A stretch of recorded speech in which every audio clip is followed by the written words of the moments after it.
Wildly popular independent release game Undertale has finally made its way over the console, but is this game as good as the hype would lead you to believe, or is it just an overblown mess?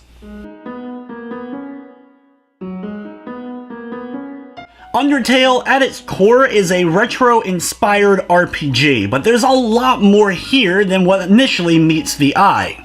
In the game, you take the role of a human who ends up traveling to the underworld and meets a large group of colorful monster characters, and you find out the whole history of humans, monsters, the underworld itself, and the fact that they're trying to eventually make it to the surface. The events that end up playing out can play out in a few different ways based on your interactions with the various characters. What truly sets Undertale apart, though, is the fact the game is always paying attention to every little thing you do, from the items that you pick up, the characters you interact with, your dialogue choices, and most importantly, in battles, whether or not you decide to kill somebody or spare them. The game can be entirely played as a pacifist, where you don't attack or kill any of the characters or enemies that you have to deal with throughout the course of the game.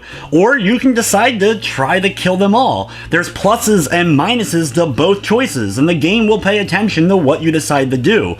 Even if you decide to kill someone and then reload your save, it knows that you actually killed that person previously and reload it, so you may end up running into penalties, or other parts of the game may change up because of this.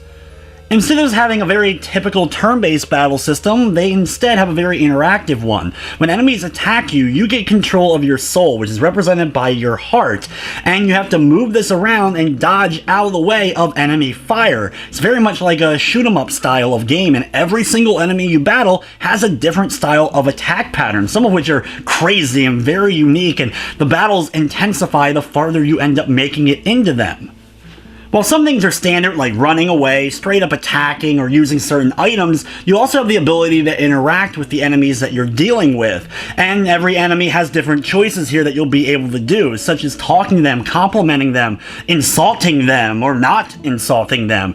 And they all react differently, and if you're able to say the right things or do the right actions, you may be able to turn the tide of battle where they don't want to fight, or you'll be able to flee or straight up spare them, which still counts as winning and works towards a pacifist goal.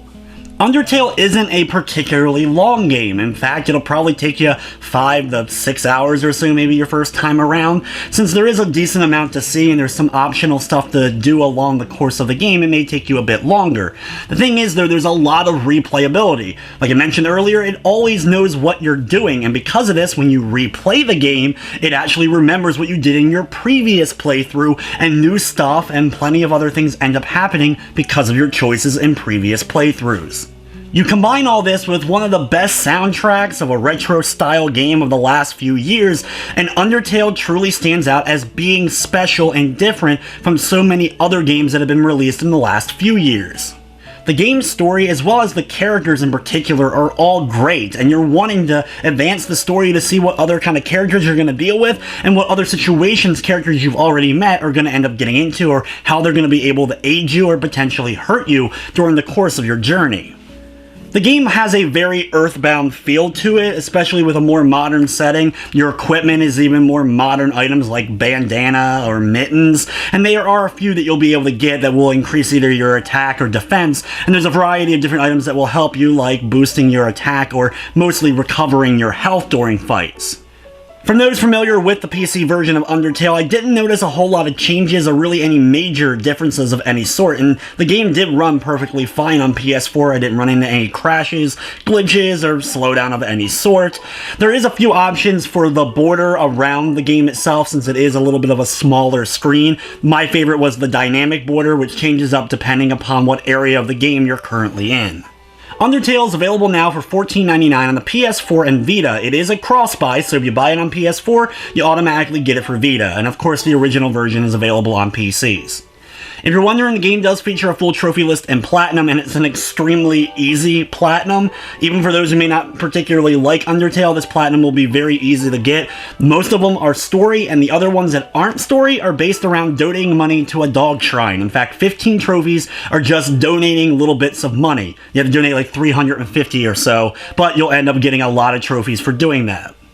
Overall, Undertale may have gotten really hyped, and it's understandable why so many people have fallen in love with this game from its themes, its characters, and just its unconventional way of presenting a retro-inspired RPG.